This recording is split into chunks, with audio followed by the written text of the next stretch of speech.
আসসালামু আলাইকুম বন্ধুগণ, কেমন আছেন সবাই? আশা করি সকলে ভালো আছেন। সো আজকে যে গেমটি খেলতে যাচ্ছি আমি, সেই গেমটির নাম হলো FIFA 16 মড 26। এই গেমটি মূলত ইন্দোনেশিয়ান মডাররা তৈরি করেছে। আর এই গেমটিতে আজকে আমি একটা ম্যাচ খেলবো। সেই ম্যাচটি হলো ব্রোঞ্জ ফাইনালের ম্যাচ। 2 দিন পরে কিন্তু পুরো পৃথিবীবাসী এই ম্যাচটি দেখতে পাবে। তার আগে আমি এই ম্যাচটি খেলে আপনাদেরকে দেখিয়ে দিব। সো চলেন আমরা প্রথমে কিক অফে চলে যাই, সেখান থেকে আমরা ম্যাচটা সিলেক্ট করে নিয়ে খেলবো। আপনারা দেখতেই পাচ্ছেন এখানে চলে এসেছি। ভাই সাহেব, যেমনটা আপনারা দেখতে পাচ্ছেন এখানে ফ্রান্স ভার্সেস ইংল্যান্ডকে আমি সিলেক্ট করে নিয়েছি। ওকে, এখান থেকে আমি কনফার্ম করে দিলাম, সাইডটা সিলেক্ট করে নিয়েছি, এদের জার্সিগুলো আমি চেঞ্জ করে নিয়েছি। টিম ম্যানেজমেন্টটা আপনাদেরকে একটু দেখিয়ে দেই, এক নজরে আপনারা দেখে নেন। এটাই হলো মূলত ফ্রান্সের স্কোয়াড। এখন দেখবেন ইংল্যান্ডের স্কোয়াডটা কেমন হতে চলেছে। এই যে এটাই হলো ইংল্যান্ডের স্কোয়াড, অনেকে রয়েছে, চেনা চেনা মুখ রয়েছে এখানে। সো এখন ম্যাচটা স্টার্ট করব বন্ধুগণ। আপনারা প্লিজ একটা লাইক করে দেন, আর এই চ্যানেলে নতুন হলে প্লিজ সাবস্ক্রাইব করবেন, কেননা এই টাইপের ভিডিও আর কোথাও খুঁজে পাবেন না। যদি বিশ্বাস না হয় তাহলে ভিডিওটা পুরোটাই দেখবেন। সো ম্যাচ স্টার্ট করে দিলাম। ভাই সাহেব, ম্যাচ কিন্তু স্টার্ট হয়ে গিয়েছে, আপনারা দেখতেই পাচ্ছেন। এগুলো স্কিপ করে দেয় আপনাদের দেখার সুবিধার্থে। ও ভাই, ফার্স্ট হাফের খেলা শুরু হয়ে গিয়েছে। আরে ভাই, তারা বল চাপাচ্ছে, একটা ভুল পাস করেছে। আরে আরে আবার শিট ভাই, একটু হলে আমি গোল খেয়ে গিয়েছিলাম। এখানে বল রয়েছে কোনাতের কাছে, কোনাতে পাস করে দিল উপমেকানোর কাছে, উপমেকানো এখন পাস করে দিল গোস্তর কাছে, গোস্ত পাস করে দিল রাবিয়টের কাছে। ভাই রাবিয়ট সোজা পাস করে দিল কান্তের কাছে, কান্তে পাস করে দিল হার্নান্দেসের কাছে। এখানে টিমটা আমি যা দেখতে পাচ্ছি পুরাতন টিম এখনও রয়েছে, নতুন প্লেয়ার এখানে আপডেট করেনি। এখানে একটা চান্স আমার ছিল ভাই, কিন্তু আমি কথা বলতে বলতে চান্সটা মিস করে ফেললাম। ওকে, কোনো সমস্যা নেই। এখানে আমি যেহেতু ডিফিকাল্টি মোড একদম অ্যামেচার মোডে খেলছি, এই জন্য খুব ভালো হার্ড প্লেয়ার পড়বে না আশা করি। এখানে একটা ক্রস, একটা গুস্ত ক্রস অ্যান্ড শর্ট। ভাই আমি থ্রো পেয়ে গিয়েছি।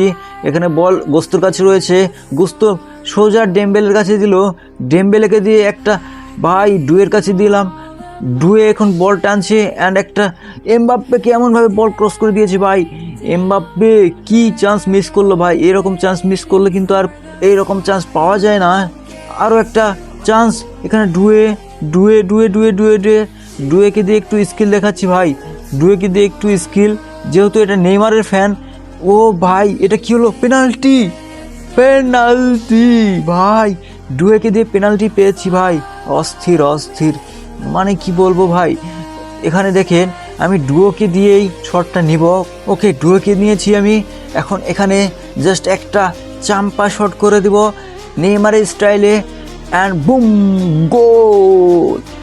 ফার্স্ট গোল কিন্তু আমরা করে ফেলেছি ডুয়েকে দিয়ে পেনাল্টি থেকে। ভাই সাব, নেইমারের মতন সেই সেলিব্রেশন ভাই, নেইমারের খুব সুন্দর একটা ভক্ত বলা যায় কে। দেখেন কি সিম্পলি, রিপ্লেটা দেখেন কি সিম্পলি একটা শট করেছে, গোল হয়ে গিয়েছে বন্ধুগণ। আপনারা দেখতেই পেয়েছেন হাফ টাইমের শেষের দিকে, হাফ টাইম হয়ে গিয়েছে। তার আগে স্কোরটা দেখেন, ফ্রান্স 1 ইংল্যান্ড 0। সেকেন্ড হাফের খেলা শুরু হয়ে গেল বন্ধুগণ। আপনারা দেখতে পাচ্ছেন ডেম্বেলের কাছে বল রয়েছে, ডেম্বেলকে দিয়ে এমন একটা টান দিব না ভাই, অস্থির লেভেলের টান দিব। দেখেন এমন একটা টান, চাম্পা শট। ও ভাই, শটটা জোর হয়ে গিয়েছে, একদম উপর দিয়ে চলে গেছে। ভাই তারা বল টানছে ভাই, আমাকে তো গোল দিয়ে দিবে নাকি ভাই, আমি বুঝতে পারছি না। যাই হোক, উপমেকানো বলটা কেড়ে নিয়েছে তাদের পা থেকে, রাবিয়টের কাছে দিয়েছে, রাবিয়ট সোজা ডুয়ের কাছে জোসভাবে টানছি বল, কিন্তু বলটা খুব ভালোভাবে ক্লিয়ার করতে পারছি না, মানে ফিনিশিং। ও শিট ভাই, গুস্তো এখানে কি শটটা নিয়েছিল ভাই, আপনারা দেখতে পেলেন, জাস্ট ওয়াসাম একটা শট নিয়েছিল ভাই রে ভাই। তাদের গোলকিপার সেভটা দিয়ে দিয়েছে। এখন তাদের প্লেয়ার চেঞ্জ করছে, আমারও প্লেয়ার চেঞ্জ করব নাকি আমি ভাবছি। এখানে দেখেন ডুয়ে কর্নার শট নিচ্ছে। ও ভাই, এই তো আমি একটা কর্নার শট নিয়েছি, দেখি কি হয়, দেখি কি হয় ভাই। এখানে উপমেকানোর কাছে বল রয়েছে, উপমেকানো তো শট নিলে উপর দিয়ে যাবে আমি জানি। এখানে বল কান্তের কাছে, কান্তে আবার ডুয়েকে দিল, ডুয়েকে দিয়ে সে একটা শট নিয়েছিলাম, কিন্তু ভাই এখানে শটের পাওয়ারটা লেস হয়ে গিয়েছে, কারণ সে একটু আগেই একটা লং শট নিয়েছে, তার এনার্জি ডাউন হয়ে গিয়েছে। কান্তে বল পাস করে দিল হার্নান্দেসের কাছে। হার্নান্দেসকে দিয়ে একটা, ভাই কি এটা করলাম ভাই, না আমাকে প্লেয়ার চেঞ্জ করতে হবে ভাই, হবে না। এই যে আমি প্লেয়ার টিম ম্যানেজমেন্টে চলে আসলাম, এখানে হার্নান্দেসের এনার্জিটা দেখেন ভাই একদম ডাউন হয়ে গিয়েছে। রাইট ব্যাক লেফট ব্যাক দুইজনেরই এনার্জি ডাউন হয়ে গিয়েছে, আমাকে দুইজনকে চেঞ্জ করে নিতে হবে এখানে। ওকে, এখন আমার টিমটা ব্যালেন্স টিম মনে হচ্ছে। ওকে, এই তো এখানে থ্রো করে দিয়েছে ভাই। এই তো আমার প্লেয়ার আমি চেঞ্জ করছি, এখানে দেখা যাক কি হয়। আমার প্লেয়ার চেঞ্জ হচ্ছে ভাই। সালিবাকে আমি নামিয়ে নিলাম। সালিবাকে দিয়ে একটা গোল দেওয়ালে কেমন হয়। ডুয়েকে দিয়ে একটা পাঙ্কাই শট নিয়ে চেষ্টা করেছিলাম ভাই, কিন্তু ডুয়ে পারলো না। এখানে খেলার কিন্তু 82 মিনিট টাইম হয়ে গিয়েছে, আপনারা দেখতে পাচ্ছেন। আর এখানে ডেম্বেলের কাছে বল রয়েছে, ডেম্বেলকে দিয়ে একটা চাম্পার শট ভাই। শিট ভাই, এখানে কান থেকে দিয়ে একটা চরম লেভেলের শট দিয়ে দিয়েছিলাম, কিন্তু তাদের গোলকিপার এত সুন্দরভাবে সেভটা দিয়েছে, কিছু করার ছিল না। ও ভাই দেখেন, ও ভাই এখানে দেখেন ডেম্বেলে একটা কর্নার কিক নিচ্ছে, দেখি কি হয়, কর্নার কিক থেকে গোল হয় কিনা। ও শিট, এখানে গোলকিপারের হাতে একদম পড়েছে বলটা। 3 মিনিট এক্সট্রা টাইম দিয়েছে, 90 মিনিট খেলা কিন্তু হয়ে গিয়েছে অলরেডি। দেখি আরেকটা গোল দিতে পারি কি না, নাকি ওরা গোল দেয়, আমি তো বুঝতে পারছি না। বল কিন্তু ওদের পায়ে রয়েছে, আমাকে বল একটা, এখানে রেফারির পাশে সুরে কিন্তু আমরা ফুল টাইম খেলেছি। France 1 England 0। বন্ধুগণ, আজকের খেলাটা কেমন লাগলো?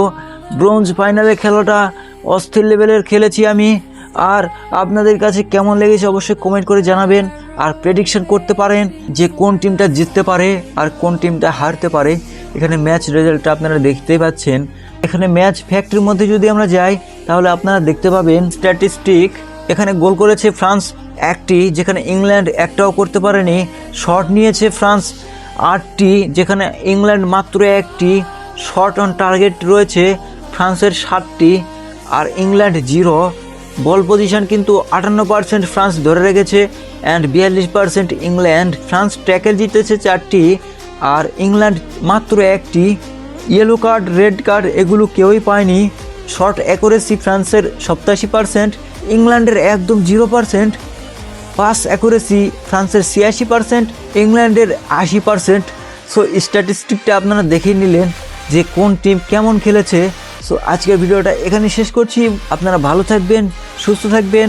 আর যারা নতুন এসেছেন আবারও বলছি সাবস্ক্রাইব করে বেল আইকনটা অল সেট করে দিবেন। আসসালামু আলাইকুম ওয়া রাহমাতুল্লাহি ওয়া বারাকাতুহু।